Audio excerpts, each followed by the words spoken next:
오늘 혹시 처음 오신 분이나 아니면은 아직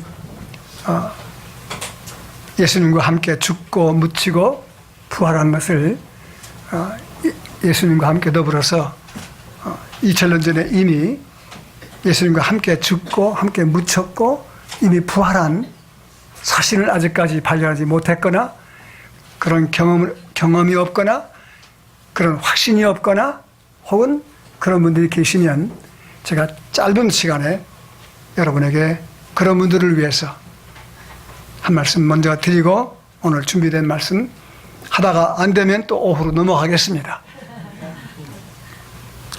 지금 김영균 목사님 지금 방문하는 곳이 바로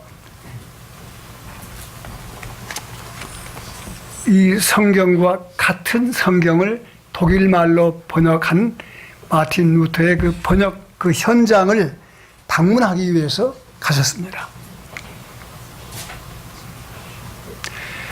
저희 부부가 80년도에 베를린에 내려서 그 장소를 가기 위해서 기차를 탔다가 그만 기차를 내렸습니다. 천둥 번개가 치고 두려우니까 우리 집사람이 가지 말자고 그래서 아내 말 안 듣는 남편 이 땅에 한 사람도 없거든요. 그 아내 말을 안 듣는 남편이 있다 그러면 그건 특수한 사람이에요. 근데 그 특수한 사람은 치료를 받을 가능성이 높습니다. 왜 그래요? 그 이유는 왜 그렇습니까? 조상 때부터 아담 부부 때부터 그거 먹으면 죽을 걸 뻔히 알면서 먹었잖아요. 그때부터 지금까지 그런 거예요. 그 대신 아내 되시는 분들 하나님 앞에서 올바르게 서 있을 때가 중요합니다. 그렇지 못하고 남편 마음대로 좌지우지하면 안 됩니다. 그렇게 되면 누구한테 손해가 가는 거니? 바로 그 아내에게 손해가 갑니다.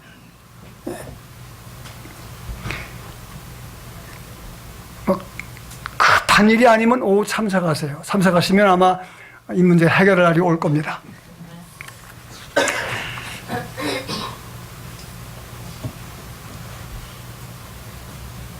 마틴 루터가 성경을 번역을 하는데 그 TR에서 이 성경을 독일말로 번역을 하는데 마귀가 찾아와 가지고서 야 루터야, 아니 너 같은 존재가 어떻게 하나님의 그 거룩한 말씀을 번역하냐? 너 같은 존재가 어떻게 너 수녀로 있던 여자하고 결혼했잖아. 그러면서 마틴 루터에게 죄목을 써가지고 왔는데 마틴 루터가 어려서부터 그 길티, 그 양심의 가책이 있는 것, 그 죄 항목을 전부 써가지고 와서 딱 보여주면서 봐라. 너 이때부터 시작해서 너 지금까지 너 이런 죄를 지었지? 하고 그 죄목을 가져온 걸 다 가지고 보여주는 거예요. 보여주니까 마틴 루터가 쭉 읽어보니까 한 가지도 예외가 없이 자기 양심에 걸렸던 모든 죄가 다 죄 항목이 딱 나와 있는 거예요. 그러니까 마귀가 의기양양해 가지고서 마틴 루터를 성경 번역을 못하도록 넘어뜨리기 위해서 의기양양해서 있는데 마틴 루터가 한 가지 마지막에 쭉 읽어보고서 야 마귀야, 야 한 가지가 빠졌다 하니까 뭐이? 그럴 리가 없는데 한 가지가 빠졌어.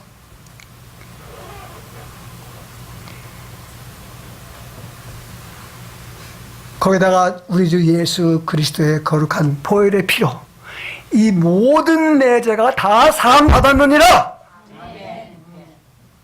그래가지고 임금병을 가지고서 그 사탄의 이마에다가 병을 던졌거든요. 그 비켜나가니까 그 임금병이 그 뒤에 벽에 부딪혀가지고 그 흔적이 남아있대요. 그래서 내가 우리 부부가 가려다가 못 갔기 때문에 이번에 김 목사님 보고 가서 그거 사진을 찍어 오시오 그랬거든요. 근데 이 얘기는 제가 어느 책을 읽다가 읽은 내용이기 때문에 그게 사실일 수도 있고 아닐 수도 있습니다. 오늘 혹 처음 오신 분들 가운데서 2000년 전에 예수님께서 다 이루었다 하실 때에 예수님과 함께 죽고 예수님과 함께 묻히고 예수님과 함께 부활해서 이미 여러분이 부활 생명을 다 이미 심어 놨습니다. 이거를 성경에서 복음이라 그럽니다. 혹 이 가운데에서 2000년 전에 이미 다 이뤄놓으신 이 엄청난 이 복음, 마틴 루터의 모든 제목을 다 가지고 왔는데 예수 그리스도의 거룩한 보혈의 피로 다 용서받았느니라 하는 다 이뤘다 할 때 이미 여러분의 죄가 다 끝났습니다. 과거, 현재, 미래까지. 이 시간에 여러분의 마음 가운데 그렇게 과거에 신앙 고백이 되지 않은 분이 계시다고 하면 이 순간에 여러분이 그렇게 믿으시기 바랍니다. 그러면 여러분은 아들, 딸들이 되신 것입니다. 손들라고 안 할 테니까 마음 놓고 여러분이 예, 아니요로 하나님께 응답하시기 바랍니다.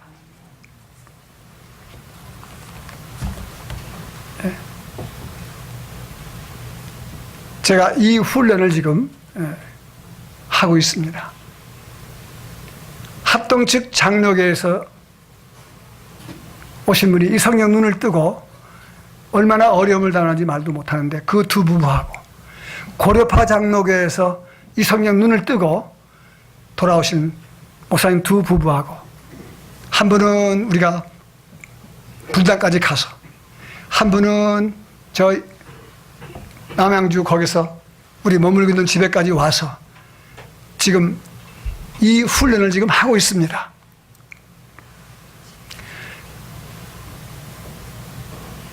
오늘 이 본문 말씀을 통해서 이 권위 문제에 대해서 제가 조금 여러분과 함께 같이 말씀을 통해 나누려고 합니다.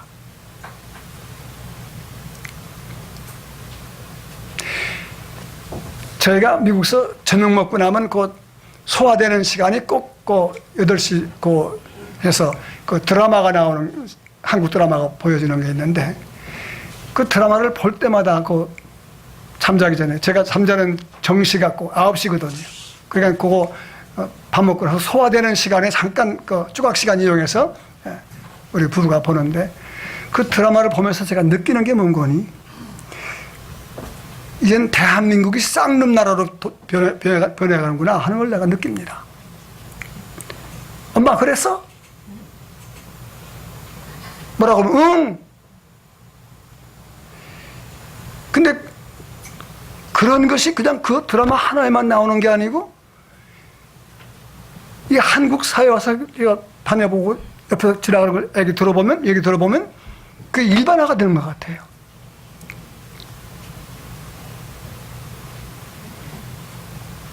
말은 그 사람의 존재와 인격을 말하는 것입니다. 한국이 언제부터 이렇게 부모의 권위가 땅에 떨어졌고 아빠 엄마의 권위가 이렇게 쓸모없이 됐는지 잘 모르겠습니다만은 저는 71년에 미국 가가지고 지금 40년이 넘었습니다. 미국에서 살아가는 아이들도 이렇게까지 막말을 안 합니다. 우리 집 아이들 막말 안 합니다. 내가 알고 있는 우리 성도들 가정에 집에서 막말 안 합니다. 부모한테. 뭐 그랬어? 그런 소리 안 합니다.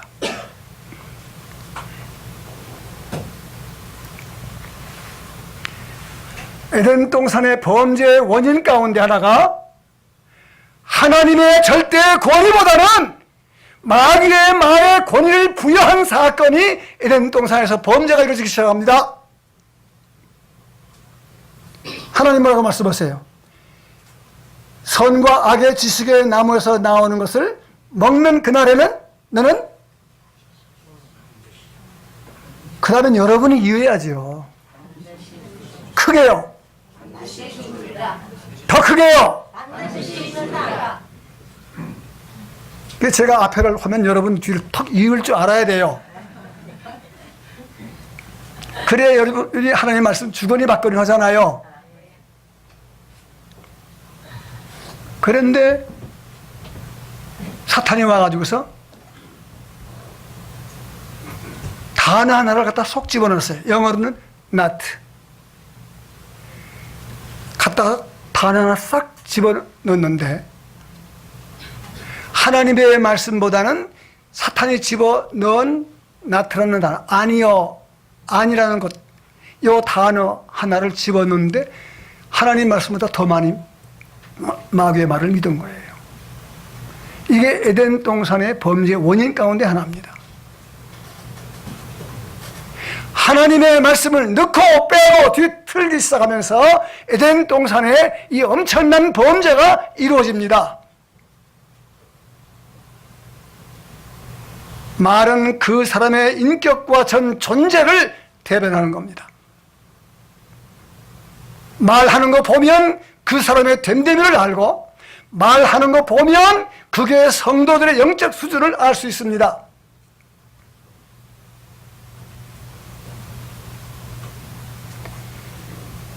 한 나라가 경제적인 부흥을 했다 그래서 그것으로 다 된 거 아닙니다.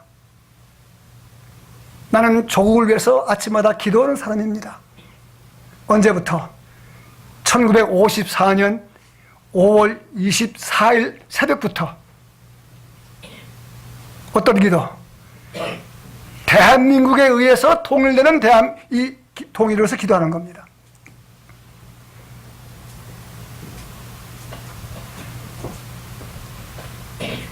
여러분, 이북에 지금 이북 사람들이요, 그 사람들이 권위가 어느 정도냐면, 물론 독재하니까 그렇지만 독재했다고 다 그런 건 아니에요.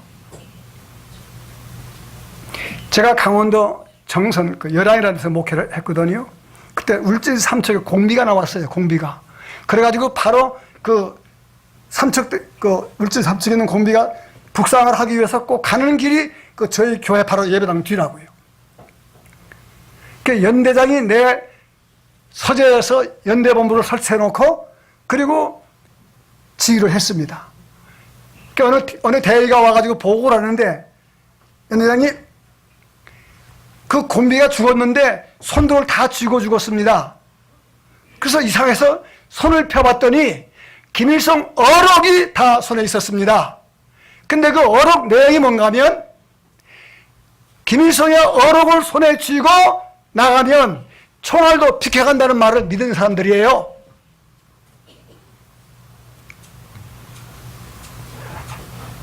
우리 성도들이 정말 진정한 의미에서 2000년 전에 예수님과 함께 죽고 묻히고 부활한 거 믿습니까? 그렇다고 하면 하나님의 말씀을 그 공기들 이상으로 그렇게 믿습니까? 오늘 예수님께서 내가 이스라엘에서 이렇게 큰 믿음을 아직 보지 못했다. 어떤 믿음? 종이 병들었는데, 종이 지금 중풍병 들었는데, 종이 아파하는데, 로마 시대의 종은, 뭐 옛날 우리나라도 마찬가지고요. 우리나라 종 문서가 없어진 것은 불과 140년, 50년밖에 안 됩니다.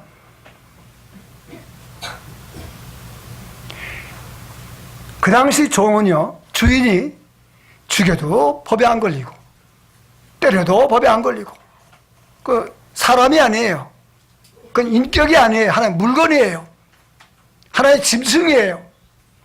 그런 시대인데 이 로마의 장교가 자기 종이 병들었다 그래서, 고통한다 그래서, 아파한다 그래서, 그래서 장로들을 불러가지고, 유대인 장로들을 불러가지고, 왜냐면 그 회당을 지어줬거든요, 이 장교가. 그 유대사들을 좋아했거든요. 장로들을 보내가지고 내가 소문을 듣자 하니 그 예수라는 그분이 메시아라는 분이 있다는데 내가 듣자 하니까 그분이 많은 표적을 일으킨다더라.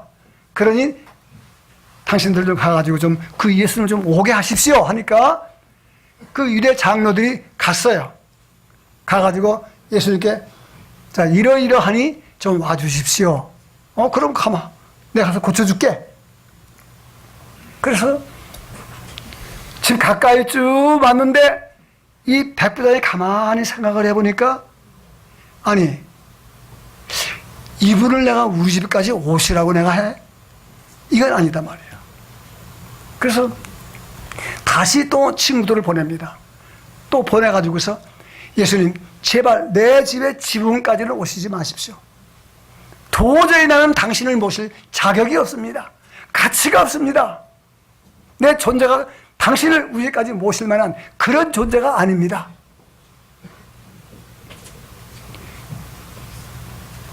그 얘기를 들은 예수님께서 자기를 따라오는 사람들을 향해서 하시는 말씀이 내가 아직까지 이스라엘에서 이만한 큰 믿음을 찾지를 못했다. 발견하지 못했다. 성경을 읽어보면 재미있어요.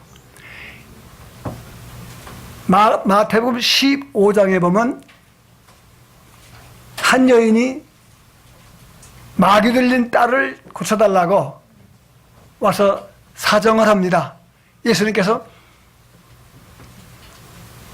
아니라 나는 이스라엘 사람에게만 보내받았지 이방인에게 보내받지 않았다 하니까 예 옳습니다. 왜냐하면 예수님 당시에 이스라엘 사람들은 사마리아 사람들을 그리고 이방 사람들을 개와 같이 취급을 했거든요. 지금도 정통 유대인들은 나와 여러분을 개로 취급을 해요. 지금도 마찬가지예요. 그건 변하지 않았어요. 그러니까 그 사실을 알고 개에게서 빵을 취해서 자녀에게서 빵을 취해서 개에게 주는 것이 마땅치 않다 하니까 그 여자가 뭐라고 하니 옳습니다. 개들도 주인의 상에서 떨어지는 부스러기를 먹나이다 하니까 예수님께서 내 믿음이 크도다. 근데 이스라엘이나 유대인에게는 한 번도 큰 믿음 칭찬할 일이 한 번도 없는데 둘 다 이방인이에요. 참 재미잖아요. 이 백부장이 내 위에도 상관이 있고 내 아래도 부하가 있습니다. 상관이 나를 보고 오라 그러면 가고 가라 그러면 갑니다. 내 수하에 있는 군인 보고서 이거 해라 저거 해라 그러면 예 하고 가고 옵니다. 내 종들 보고 이거 하라면 이거 하고 가라면 갑니다. 그러하오니 내 집에 오지 마시고 말씀만 하옵소서. 그러면 내 종이 낫겠나이다. 권위가 뭔지를 아는 사람에게서 나오는 기가 막힌 얘기입니다. 아니 박근혜 대통령 목소 뭐라고 하니? 박근혜? 여러분 외국서 들어보세요. 미국 사람들이요 대통령 싫어합니다. 있습니다. 그런데 아무리 싫어도요 그렇게 반말 안 합니다. 프레지던트란 말을 사용하지 않아도 호칭은 안 불러도 직책은 안 불러도 미스터라고까지 붙여주거든요. 왜? 미스터라는 말은 상대방을 자기 같은 인격 수준에 놓고 인격 대접하는 수로거든요. 박근혜? 외국서 보면은요, 외국 사람들이 들으면은요, 여러분, 외국 사람들이 한국말 많이 배워가지고요, 다 봅니다. 다 봐요. 여러분, 전철 타거나 밖에 나가가지고서 흉 보지 마세요. 큰일 납니다. 이 나라가 왜 이 지경이 됐는지 조국을 떠나서 미국서 참 가슴 아파하는 그런 마음이 있습니다. 예수님께서 칭찬하는 이 큰 믿음, 권위가 뭔지를 아는 사람인데 첫째로 이 사람은 자기가 어떤 존재인가를 아는 사람입니다.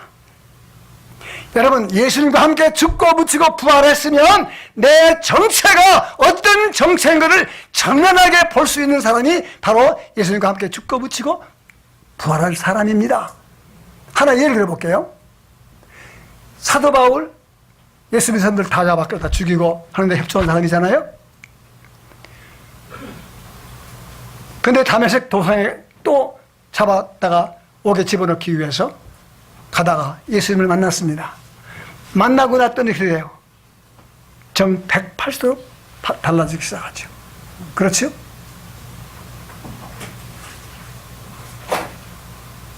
여러분, 예배당을 다닐 수 있고 성경을 배워서 알 수 있고 지적으로 알 수 있습니다. 사도 바울같이 그렇게 될 수 있습니다. 사도 바울의 실력은요, 어느 정도의 실력이냐면요, 창세기부터 신명기까지 히브리어를 그냥 다 써서 안 보고 외워서 쓸 수 있는 사람이에요. 그게 안 되면 바리새인이 될 수가 없어요. 학자들에 의하면 사도 바울은 박사학위가 7개나 8개 된답니다. 어느 학만 해도 5개가 넘으면 됩니다.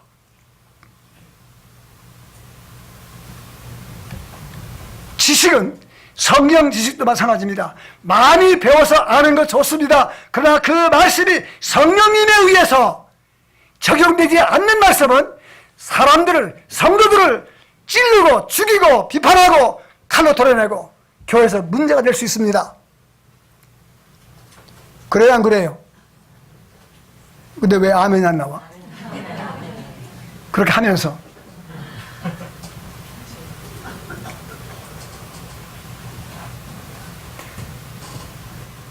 많이 아세요.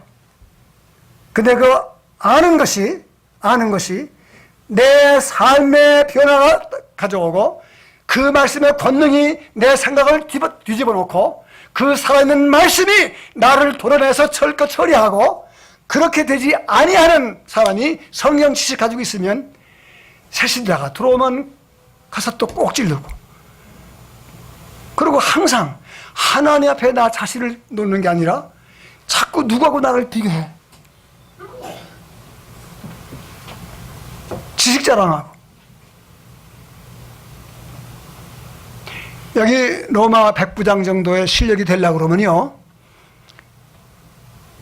지금 대한민국에 육사 나온 사람들이요, 그 사람들 수준을 생각하시면 돼요.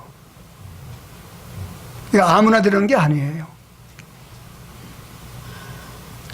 아주 정예 중에 정예들을 뽑아가지고 백부장을 시킵니다. 그런데 이분이 그렇게 많이 알고 훌륭한 사람이지만 이스라엘 사람들을 사랑하고 회당을 지어줄 수 있을 만큼 약소민족을 아낄 수 있는 그런 인격을 가졌음에도 불구하고 권위가 뭔지를 안 사람이었어요. 자기를 안 사람이에요. 여러분이 예수님과 함께 죽고 묻히고 부활했다는 이 사건이 내게 와서 부딪히면 무릎을 꿇고 나는 죄인입니다, 나는 아무런 가치가 없습니다 하고 무릎을 꿇고 하나님 앞에 하는가, 인격 대 인격으로 그분과 나와 관계가 형성되고 이루어지고 이 삶이 삶 속에서 적용되는 것입니다.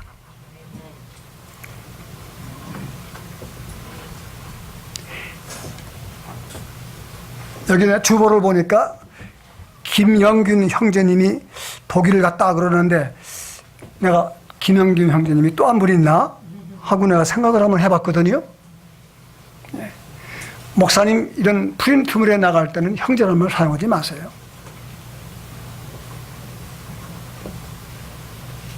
목사님 강단에 쓸 때는 형제라는 말 사용하면 안 됩니다. 미국 독립침략에도 가보세요. 앞에 강단 내려오면 브라더 해도 되지만은 강단에 섰을 때 항상 패스터 얼씬도 없습니다. 미국 독립주의계 목사님들 가보면은요, 좀 과장해서 표현하면 킹이에요, 킹. 말 한마디 떨어지면 일사불란하게 움직입니다. 뭐 같은 형제인데 천만의 말씀이에요. 성경을 여러분 잘못 이해하고 잘못 배우고 잘못 아는 겁니다. 이 얘기를 나가려고 그러면 밤새까지 해야 되는데 배가 고프니까.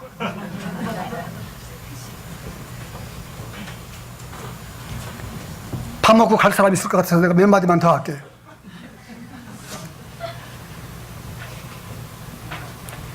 한 가정의 권위가 무너지면 그 가정 얼마 못 갑니다. 그 평화 없습니다.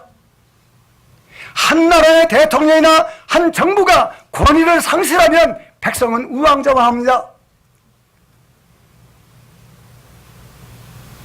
한 단체의 한 회사의 책임자가 그 권위를 상실하면 회사가 오래 지속 못합니다. 하나님께서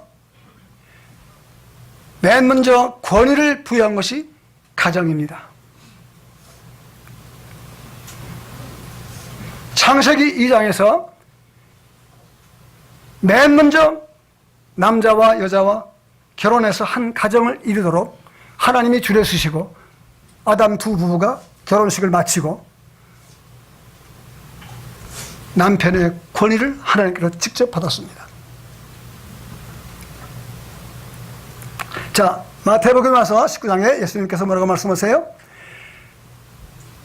남자가 부모를 떠나 둘이 자기 아내와 합해서 한 몸을 이룰지니라 그랬죠? 그 부모를 떠나죠? 잠깐 이 얘기 하기 전에 내가 한 거 같기도 하고 안 한 거 같기도 하고, 하여튼 미국에 유학 보냈거나 미국에 이민 보냈거나 해가지고서 뭐 해상권으로 와가지고서 석 달 머무는 기간 동안 거의 이 젊은 사람들이 이혼하자 하는 쪽으로 자꾸 끼울어요. 시어머니가 와가지고 하여튼 왔다 하면 그래. 또 친정엄마가 와가지고서 또 잘못해가지고 또 그래. 여기 우리 나이 드신 분들, 앞으로 며느리 보실 분들, 부모를 떠나 둘이 한 몸을 이룰지니라 그랬으면 부모 under the parents, 이제 부모 권위 밑에 있다가 하나님께로부터 남편의 권위를 직접 받습니다. 받으면 부모는 뭐를 도울 것만 생각을 하고, 이거 내 자식인데 저 여자가 들어와가지고 여보 같은 게 들어와가지고서 꼬셔가지고 뭐 어쩌고 아니 속은 그렇다 말이야.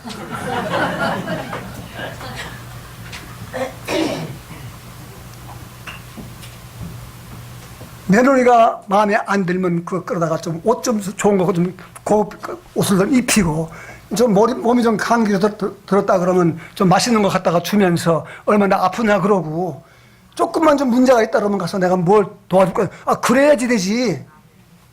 자기 딸을 시집 보내놓고서 시집은 며느리에 대해서 그렇게 해? 말이 안 되잖아. 앞뒤가 안 맞잖아요. 내가 좀 너무 했나?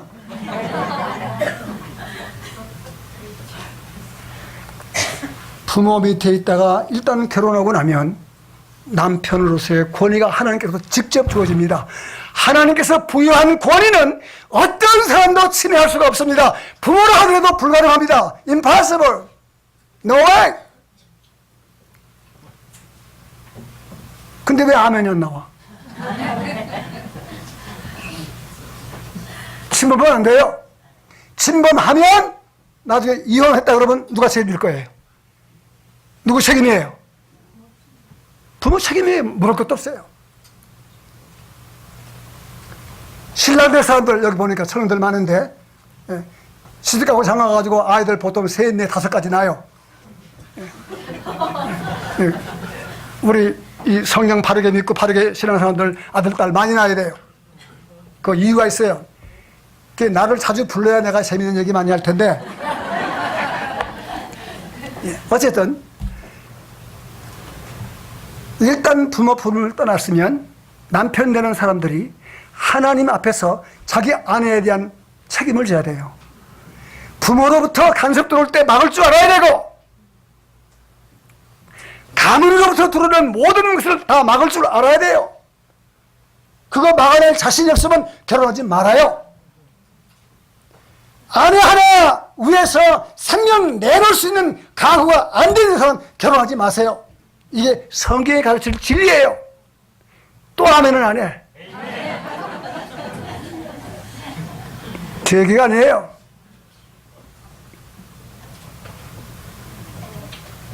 부모라 하더라도 절대로 그 권위를 침범하면 안 됩니다. 여러분, 내가 질문합니다. 예수님께서 요단강에 침례받으시죠? 그래요, 안 그래요? 그러면 좀 대답을 좀 빨리빨리 좀 하세요. 자, 그때 누구누구 계셨어요? 요단강 강가에 침례받으실 때 누구누구 계셨어요? 아버지 하나님이 계셨고, 성령 하나님이 계셨고, 삼위 하나님 계셨죠? 그 왜 그래요? 그건 여러분이 몰라. 그건 내가 가르쳐줘야 돼. 이거 목사님들 가운데서도 모르는 사람 많아. 그럼 내 얘기 아니고 마태복음 20장에 보면 예수님께서 성전에 가가지고 독금 가지고서 청소하지요. 돈 바꾸는 거 다 들여엎고 비둘기 내보내고 양 막 내보라 치고 하지요. 하니까 그들이 와가지고 뭐라고 그래요? 이 제사장들이 와가지고서 누가 너한테 그렇게 하라고 권위를 줬느냐? 권위, 어리를 줬느냐? 그 말이야. 누가? 왜? 자기들이 마음대로 하는 건데. 누구도 못하는 걸 예수님이 하셨단 말이야. 그러니까 예수님이 그 시시껄렁한 대답을 하려고 그러면 그 답 줄 필요가 없어요. 어리석은 자의 질문은 어리석은 자의 말로 되돌려줘야 돼요. 예수님이 역공을 했단 말이야. 그래? 침례 요한의 침례가 사람으로부터 왔느냐? 하늘로부터 왔느냐? 대답해라. 그러면 나도 무슨 권위로 이 일을 하는지를 가르쳐주마. 했더니 가만히 계산해 보니까 아니거든요. 여러분, 예수님께서 당신이 받으시고 물속에 잠겼다가 물속에서 올라오셨는데 그때 성부 하나님은 이는 내 사랑하는 아들이요 내 기뻐하는 자니라. 매우 기뻐하는 자니라. 성령은 비둘기 형체로 예수님 머리 위에 턱 앉으셨어. 그런데 십자가에 예수님 달릴 때 성자 하나님, 히브리서 9장에 보니까 성령 하나님께서 예수님을 제물로 올려놔요. 성부 하나님은 무덤을 열고 땅이 진동하고 해가 어두워지고 구약 성도의 부활을 일어나고 누가 하는 거예요? 누가 하세요? 성부 하나님이 하시는 거예요. 자, 보세요. 다음 기회에 기회를 주면 그 다음에 엄청난 사건 내가 할 거니까 또 부르라고 그러세요. 12월 6일 날 우리가 갔다가 또 오든지 아니면 그 다음 또 부르든지 하면 그 다음 답은 내가 따르게 드릴 테니까. 어쨌든 나한테 허락된 시간은 12시 반이니까 허락받으면 난 그 허락받은 법인에만 해요. 인천에 가서 복음을 전하는데 정동수 목사님이 날 보고 즉흥적으로 간증을 하라고 그래요. 그러니 뭐 어떻게 해요? 그래 시간을 딱 저기 좀 20분만 하래요. 그러니 지금 400여 명이 지금 보글보글 하는데 안 되겠어서 난 20분이라고 했더니 목사님 시간을 딱 적으시다가 목사님 올라오세요 했더니 목사님 16분 됐습니다 그래요. 자, 여러분 여기 남편 되시는 분들 내가 말씀드립니다. 오늘 오후에 내가 할 얘기가 있는데요. 맛만 드릴게요. 이머진 시간이면 가시지 마세요. 아내 되시는 분들 하나님의 말씀, 저는 우리 김영기 목사 같이 그렇게 신학적인 높은 지식이 있는 사람이 아니에요. 나는 목회를 해도 내가 신앙생활을 해도 내가 믿고 알고 있는 것 그거 범위 내에서 나는 적용하면서 목회를 한 사람이고 적용하면서 살아가려고 몸부림친 거예요. 속으로만 답변하세요. 오늘 아침 교회 오시기 전에 집에서 가정예배 드린 사람 속으로만 손들어. 손들려면 또 안 되니까. 오케이, 가정예배 못 드렸으면 성경 펴고 성경 구절 하나도 외운 사람 속으로만 예하세요.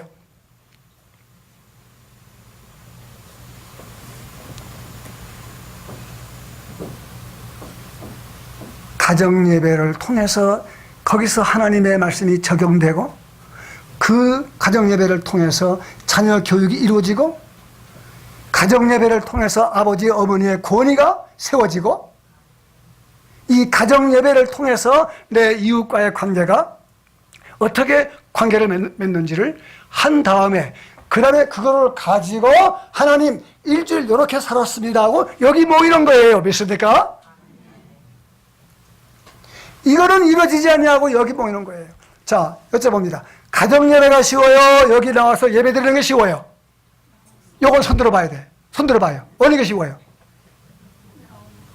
예?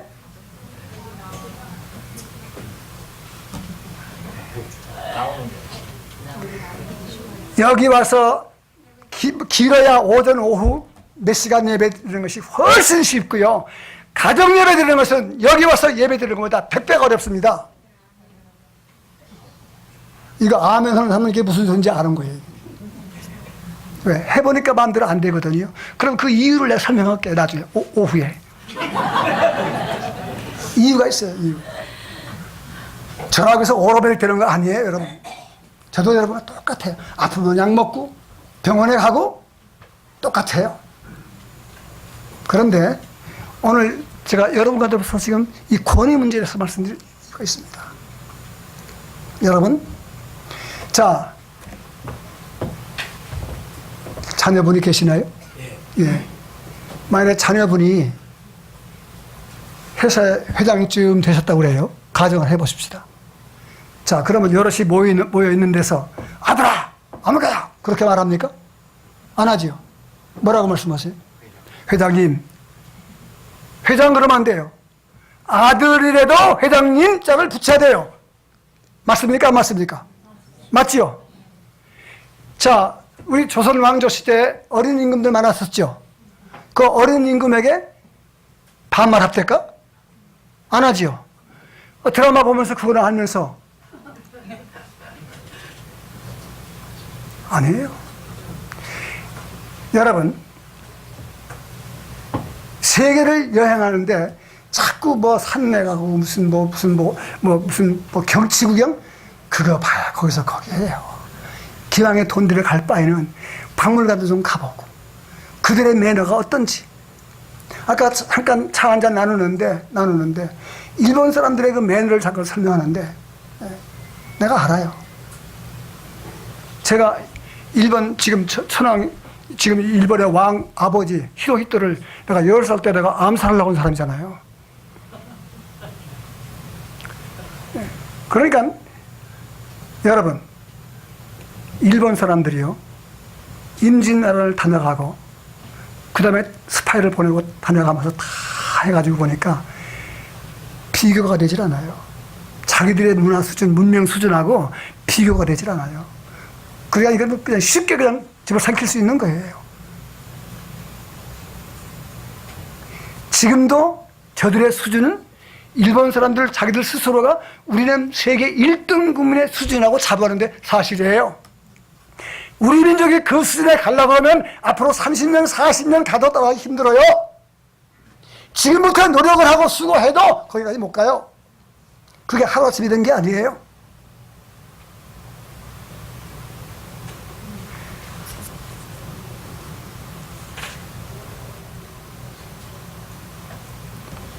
에베소서에 뭐라고 말합니까?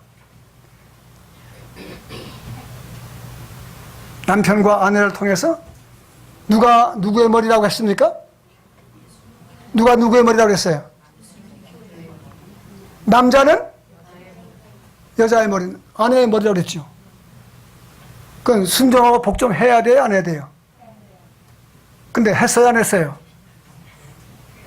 안 했죠? 아니, 뭐 돈도 벌어오지 못하고 뭐 빌빌 되는데 내가 돈을 벌어오든 안 벌어오든 그건 관계없어. 하나님께서 제정해 놓은 것은 인간이 허물 수가 없습니다. 이거 허물면 안 돼요. 성부 하나님, 성녀 하나님, 성자 하나님 이 세 분이서 요단강에서 물에 들어갔다가 나오는 이 침례 제도를 사람이 바꿀 권리가 없습니다. 이것 때문에 우리 침례교 선조들이 6,800만이 넘게 목숨을 내걸고 지켜온 거예요.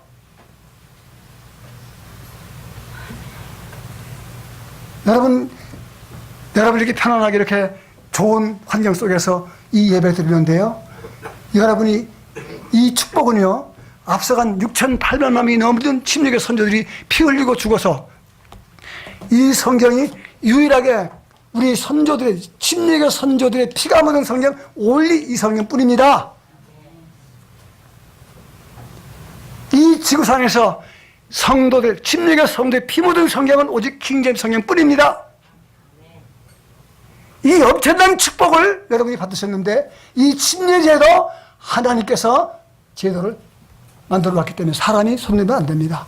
이걸 잘못 건드리면, 이번에 내가 지금 죄송합니다만 고려파 어느 목사님하고 합동식 어느 목사님 지금 이거 씨름하는데요, 이 문제 다루니까요, 처음 들어본대. 그런 여러분이 얼마나 축복을 많이 받았습니까? 아멘? 네. 그러면 이제 여러분들이 집에 가서 아내는 남편을 향해서, 또 남편은 아내를 향해서 말씀대로 적용해야 돼요, 안 해야 돼요? 해야 되죠. 오늘부터 할 거예요? 하나님은 절대로 못할 거, 어려운 거 요구하지 않습니다. 우리가 이번에 50주년, 결혼 50주년이거든요. 그래서 이번에 약속을 했어요. 내가 이번에 석 달 동안에는 당신이 하는 대로 할게. 그러고 와가지고서 하자는 대로 했는데, 모르겠어요. 본인 속으로는 어떻게 받아들일지 내가 몰라. 그래서 뭐 남해안 관광인지 뭔지 또 해가지고서 거기까지 가기로 약속도 하고 다 했어요. 갔다 올 거예요. 근데 한국 사람들 왜 이렇게 돈이 많아요? 보니까 조금 늦었더니 좌석도 앞에도 아니고 좌측구멍이래. 그 큰 버스에. 야, 여러분, 간단한 얘기입니다. 집안에 빚이 있으면 어떻게 돼요? 빚을 갚아야 돼요, 안 갚아야 돼요? 갚아야 되죠. 근데 내 집안에 빚을 갚을 줄 알면서 대한민국이 빚진 거 있는데 여러분 그거 갚으려고 생각하세요?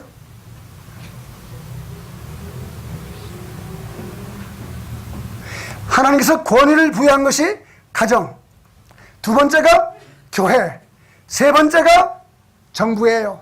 국가예요.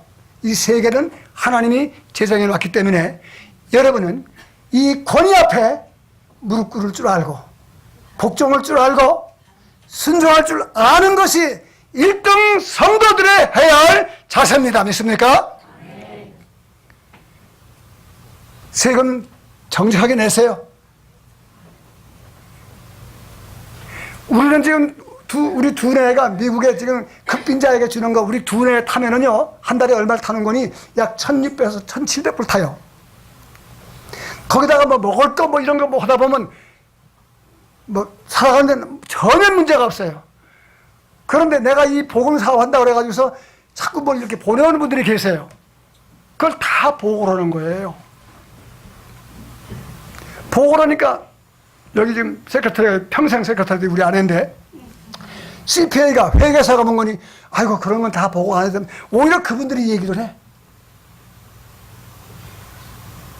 여러분, 나라 사랑하는 거, 하나님께서 제정해 놓은 대한민국, 여러분, 대한민국 이승만 박사 안 했으면 벌써 적화 통일됐습니다. 박정희 대통령 아니면 여러분 배고픔 해결 못했어요. 단군 이래 배고픈 문제 해결 못했어요.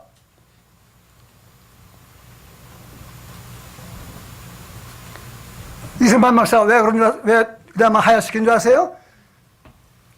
그림자 정부가 이 사람 키우고 나면 자기들 나라가 안 되게 생겨서 하야시킨 거예요. 박정희 대통령 누가 암살한 줄 아세요? 보이지 않는 손이 이 정부가 이 못된 짓을 한 거예요. 왜? 대한민국 크면 자기들 호주머니 장사하려는데 돈 안 벌려. 나라가 커지면 힘이 세지면 자기들 보고 안 살아. 비행기 뭐 팔아먹어, 배도 뭐 팔아먹고, 화학 무기 뭐 팔아먹어. 성경대로 예수 믿으면 1등 애국자가 됩니다. 믿습니까? 네. 자, 오늘 제가 이 말씀을 통해서 이 백부장 얘기 결론하겠습니다. 자신을 알고 자신을 아니까 자기 외의 상관을 아는 거예요. 이분은 내가 이런 존재인데 내가 이분에게 복종하고 순종해야지. 왜요? 자기 밑에도 군인이 있고 종들이 있으니까 내가 하는 것처럼 하는 거예요. 자, 밑에 있는 군인들하고 종이 내가 상관이나 그 외 상관한테 불량의 태도를 보이면 여기 있는 사람이 어떻게 되죠? 자기 밑에 있는 군인들이 어떻게 돼요? 복종해야 안 해요? 하는데 복종은 마지못해 하는 거고 해야만 돼 의무로 하는 거고 순종은 기뻐서 하는 거거든요. 그러면 남편 섬길 때도 마찬가지. 남편에게 복종할 때도 어떻게 해? 어떤 때는 마음에 안 들어. 그래도 해야 돼. 아멘 해요. 왜? 내 남편하고 다 마음에 드는 거 아니잖아요. 우리 주 앞에서 솔직합시다. 그래도 하나님께서 세워놓은 남편의 권위 앞에는 내가 복종할 줄 아는 것이 믿음입니다. 이게 큰 믿음이에요. 그 다음에 기쁘고 즐거워서 하는 것은 순종이니까 그건 좋지. 그렇죠? 예. 이 남편 되시는 분들, 아내가 자기를 존경하고 순종하고 복종하는 게 쉬워요?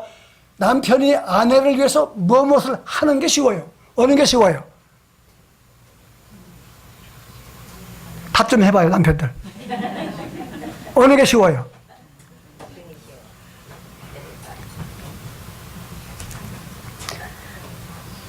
정말 여러분이 예수 그리스도가 함께 죽고 묻히고 부활하는 것이 여러분의 사실이라면 내 생각과 의식 구조가 성경의 생각으로 바꾸어져야지 그게 정상입니다. 아직 바꾸지 못했다 그러면 무릎 꿇고 금식하면서 회개하고 하나님께서 세우는 법칙을 따라갔어요. 그게 뭔지 아세요? 자, 남편이 생명을 걸고 아내 사랑하는 것이 쉽습니까? 아내가 복종하고 순종하는 것이 쉽고 존경하는 것이 쉽습니까? 어느 것이 쉬워요? 예? 어느 게 쉬워요? 둘 다 어려워요? 아내의 사랑은 생명을 내놓고 사랑하는 사랑이 아니면 성경에서 말하는 남편의 고리가 안 서요.